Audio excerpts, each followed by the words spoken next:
Hey all, and welcome back to Kingdom Hearts 3. Well, we knew it was coming eventually, and thank God they waited until Kingdom Hearts 3, so all the snow, the ice, could be very nice. This is, of course, the land, the kingdom even, of Arendelle, frozen world, as it were. Were you surprised to see it turn up in Kingdom Hearts Dragon?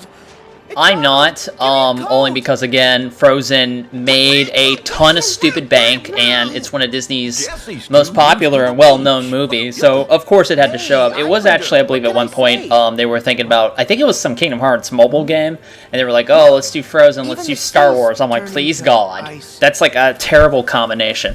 White Album is in effect, by the way. This isn't your magic, is it? I knew it was going to show up in Kingdom Hearts 3. My interpretation, from what I've seen of it, there's good and bad points. We'll get into that as we go, but it is nice to have the world and kind of explore it because, at least initially, it's a great locale. It's really, the mountainside is actually pretty cool, forgive the pun. Yeah, it's a very, very aesthetically nice looking world, but you'll notice already there's something not quite right with the story beats. Like, we're cutting directly to Elsa. At this point, she has accidentally attacked her sister Anna during the coronation after party or whatever. So we're cutting past that. There's no like NPCs to deal with here, so to speak. Which you know, Corona had that. Arendelle does not. And you know, if Tangle made a bunch of bank, Frozen made 20 billion times more. So if you start to feel Daddy Disney's hand in the Kingdom Hearts pie, so to speak, during Arendelle, there's probably a good reason for that. It has Let It Go in its entirety. We'll be seeing that sequence in the next part. There's a bit of a, do you want to build a snowman? Elsa isn't really that big of a factor in the story overall, besides, you know, spreading the initial frost and so on, I guess because they want to keep her pure and whatnot, but we're getting ahead of ourselves here. We're going to try and remain constructive with our criticisms, because this is probably the most divisive world in the game. I knew what I was expecting going in. I knew people had problems with this, so I felt, you know what, I like ice levels, I love snow levels, I'll try and go in with an open mind. And fair dues, apart from, like, the reuse of going through the same sections like a couple of times more than needed, it's a fun world and there are some like good elements to it. But we do have a new Keyblade to use here. We got Honey Spout from completing the 100 Acre Wood, again, as Helldragon said. It's optional, so we're going to get a little bit of gunplay in here if you don't mind. Yeah, it's good to have some more guns in it. And, you know, and with the Keyblade, actually, you get from this world, it has a form change that you don't really see on any other Keyblade. I really feel sometimes with the amount of form changes, they weren't as spread out as well as I would have liked. Like, some of them repeat, but then some of them are individual, like, one time to one particular Keyblade, so I'm not really sure about that. I wish I got this gun, though.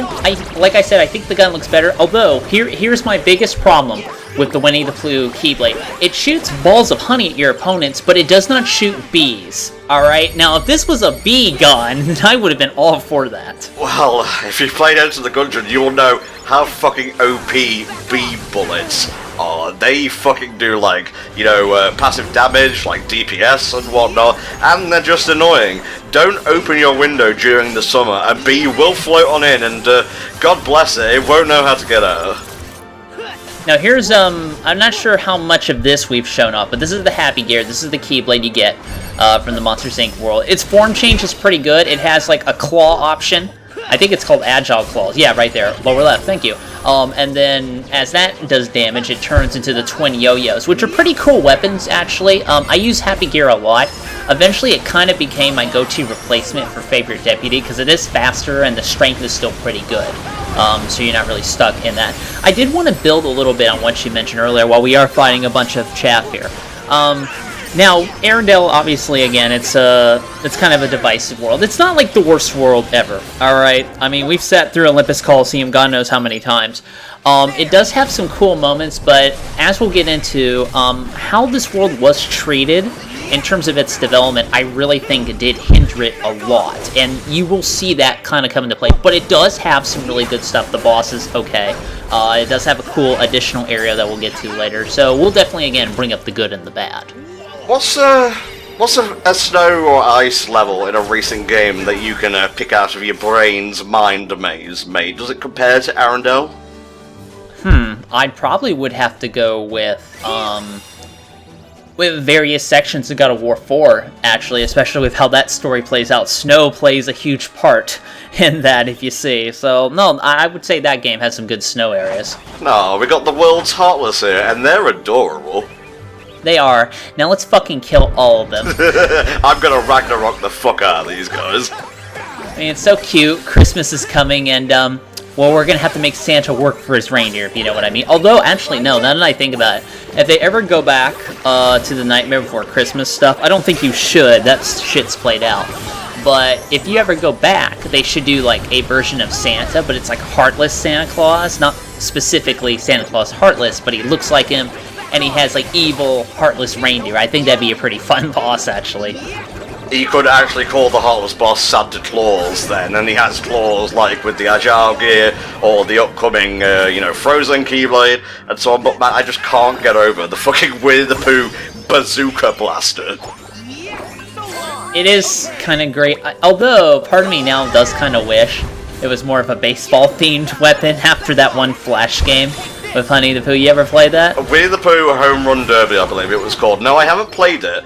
Actually, I may have dipped my toes into its unforgiving stream of difficulty spikes and whatnot, but I didn't get close to Christopher Robin, never mind Kanga or Owl.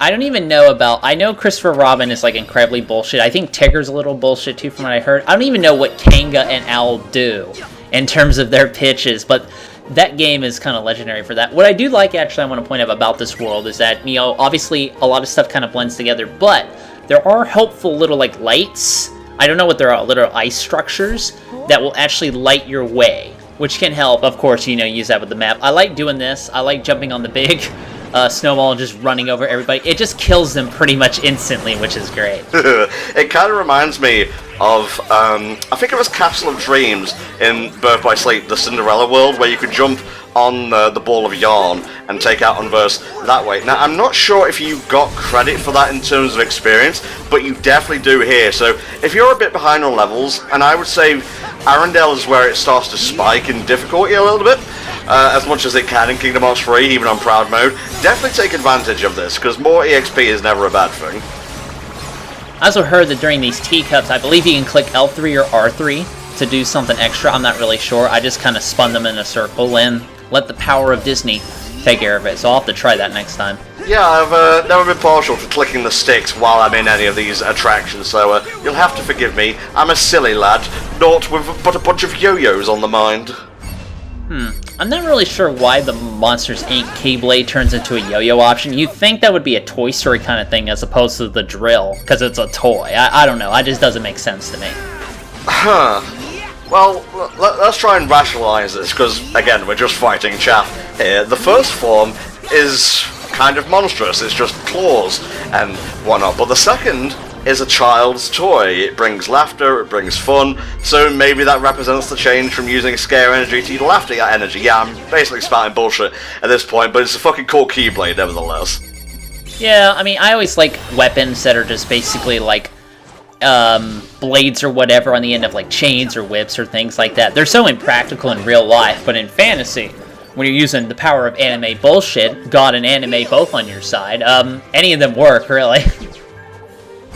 Gonna make gratuitous use of Quick Step here. This will come very handy during the end game of Kingdom Hearts 3. Something I learned the hard way when I got into those clusterfucks of a fight marathon, and maybe I should have heeded the Quick Step's call, because it would have been a lot easier. It's around this time that I actually started to really kind of get into the, rhythm of using Quick Step to gun down enemies, and actually relying more on active blocking. There's some, fights later on where if you, know how to block decently enough, you can actually have a really fun time. Like, once I got into that groove, I was having a lot more fun stopping attacks and encountering them. And I kind of wish I had realized that earlier before I started kind of taking that sort of a shit on Kingdom Hearts 3. Yeah, well, we live and we learn. As long as you own up to your mistakes after the fact, it's fine, I think. Yes, this is still Adina Menzel, I think, as Elsa. They got her in. I mean, it's Frozen. They can afford the big bucks for that. For no Mandy Moore, though. Let's just say... Yeah, that's really weird. I would imagine probably that any sort of budget is going to have to go towards the Frozen world because they had very specific requests for that. Again, we're just kind of, like, guessing here. I don't think there's ever been anything specifically said about it, and I have read my fair share of Nomura interviews, but if that happened, he's holding his Chain of Memories card close to his chest, shall we say. What's your name? Yeah, that's for sure. Elsa. There you go, a Disney Queen for a change. They usually keep it as princesses, just so it seems more youthful. Does the princess title, and it helps to sell a lot more stuff that way, because Queen implies responsibility, and, you know, having to serve people instead of having, you know, freedom and lack of responsibilities. Well, I'll tell you now, being a queen doesn't mean anything. Elsa still moves a lot of merch, so... Yeah, very true. Oh. Is it that bad? Yeah, I lost my heart once, but, you know, you accidentally nearly speared your sister with bicycles. That's bad, I guess. It's kind of tragic. I don't know. Depending on what it is, ice powers can be good or it could be bad. Like I said, you could have Elsa's powers, or on the other hand, you could have White Album, so pick out your poison. Elsa gently weeps. Very nice. You lose your temper a lot, so I can relate to wanting some alone Man, this time. banter, I mean, I'm having an existential crisis, guys. I don't really know if I'm feeling this. That was kind of warranted, but the line read kind of came out of nowhere, so I'm going to give it a 0 out of 10. Arendelle, worst world in game. Elsa. Huge complaint, actually. Elsa is not a boss. I can understand why she's not a boss in this game, but I really would have loved to fight Elsa as a boss, actually. I think that would have been pretty rad. Or, you know, the next best thing, a party member who can use ice magic. We got him. Take cover. I wonder. Don't worry, we will get a party member eventually at the ass end of Arendelle, but whatever, more chaff and a big boy to boot. The reindeer aren't too bad. Big Boy has this problem where he likes to set up armor to protect his health bar for a little while, and then you have to chip that away to get at him. With him, you really want to make sure you're getting on him and you are blocking in the air, or at least on the ground, to kind of stop his attacks. And then just, you know, play it safe, basically, because he's a big boy. I have to wonder, is this foreshadowing for a Disney boss coming up in the later parts of Arendelle? Because he's also a big lad, and you should know what I'm talking about if you've seen the movie, who also equips armor after a while. Yeah, we're just gonna walk around this, you know. Let's just pretend nobody really knows what's going on. Kind of enjoying just shooting globules of honey at this bloke, but I'm wise to his boulder throwing tricks. I'm ready for him. He's pretty much a fucking cartoon. Does it even matter at this point? Not really, no. Oh, he's angry. He put his shield on his face. That's kind of rad. Hey, he's 200% mad, but yeah, no, I actually like that touch where he puts his axe on his face and uses it as a mask. We need some proper, like, Kingdom Hearts action figures and whatnot. I know they, like, released versions of, you know, Sora, Donald, and Goofy from the Toy Story world, but besides that, I'm not entirely sure. What else would they make as action figures? Like, well, I guess you gotta get all the main characters. I mean, you can collect all 2,000 members of the organization. You know, collect them all, kids. Yeah, I'm surprised they didn't make any, like, statues of, like, all the organization members posing together and whatnot. Yeah, fireworks will do it for taking care of armor. Well, that or honey guns. I guess it doesn't really matter. I mean, in this, you know, in this game, anything could theoretically be a weapon at this point. Especially hair, for example. Good enough to kill Heartless. I guess so, yeah, and also I was frequenting a Tangled, the series thread on Co the other day, and they brought up a very good point. It's a good job that Tangled the series was done in, like, I think it's Flash Animation or like Toon Studio or something similar, because if they had to render like a lower quality CGI version of the hair that Rapunzel has, that would have been a shit show. Yeah, just imagine like early 90s like mainframe animated series, and that'd probably be what you'd be looking at. See, now I want a Donkey Kong Fox Kids version of Tangled. That'll be amazing. Would it? Elsa, are you sure? are you okay? You sure you want to make this wish to the genie? Don't forget, I like wishes gone wrong, so... Oh, I'm gonna get you. Look out! Well, he's got a fucking Sub-Zero over here. I don't even know she needed our help. Hell yeah. Also, eternal question: Amazing. Scorpion You or can Sub-Zero? control ice. I've always been a Sub-Zero guy, I'm sorry. I mean, recently, No, all I it's ever kind of do weird how it is now where is Liu hurt Kang and Katana are like, It's okay. and Raiden are like Those bad were guys, just the but Scorpion and Heartless. Sub-Zero are like the good guys now. It's You said really that word weird. before. What are Also, you know how Monsters go after people's the Kingdom hearts. Hearts Wherever they commercials go, and there's whatnot, trouble. trailers, they usually take They're sound after effects out. people's I would say it was this world where it first started to irk Yes, me they're a little bit, because I was dangerous. just like, look You should out! head home before it gets Silence. any worse. Heartless explodes. This is my home. Watch now. out, I can't awkward go silence. Oh no. back. I don't want to hurt anyone. Oh, blue, ice go bad, oh. I don't think that's the appropriate response to the situation, Tom. Just saying. I gotta say, I like Frozen as a movie. It's a little bit droll in parts, and I much prefer, like, Tangled's cast of characters, because they actually feel like characters as opposed to props at times, and yes, I'm even referring to Anna, who's the more developed of the sisters. Frozen 2, however, looks fucking lit. I'm actually quite looking forward to that. Oh, don't worry. I she'll wonder be what they'll okay. do, Seems like she's considering pretty that Frozen 1 is strong. kind of based off of that. I think it was a Scandinavian fairy tale. I cannot recall exactly, so I don't even know what reaches they'll go to for the sequel. Yeah. Well, if Frozen 1 had a winter theme, it seems Frozen 2 is an autumn but one, so just I guess we'll wanted to know see. why she was so sad. And how is it any of your business? Hello, Larxene. How you doing? She's here to not do much or affect the Who are plot you? much, honestly, besides saying Elsa has a choice to make and not really doing anything about it. Excuse me? No, it's the Larxene of this world. I mean, she can't do anything name's about it, so Larxene. just give her an easy assignment to time wean remember. back into the organization. And we'll take Now, obviously, we have care of seen them. Larxine's So don't somebody you worry. in Union Cross, and originally, before the translations for the story update at the time came out, it was believed that Streletsia was actually Larxene or Relina's sister, not Malusha or Lorium's. And everyone was like, oh, that fits perfectly into Frozen, because it's a story about sisters and whatnot. Sadly, it didn't turn out to be the case, but it's a nice headcanon at least. Why are you after Elsa?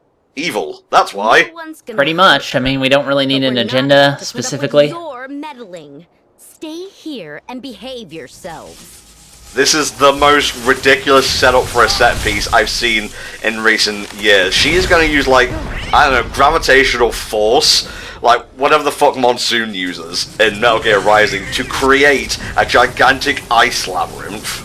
Yeah, I don't know why the electricity-themed person has this ability, but hey, whatever creates some variety in the mountain, I suppose. Yeah, otherwise we're just going to be climbing up and down and up and down and up and down. Not my style. Like we already will. Even Loxine comments on it. Alright guys, we'll see you next time for more Kingdom Hearts 3.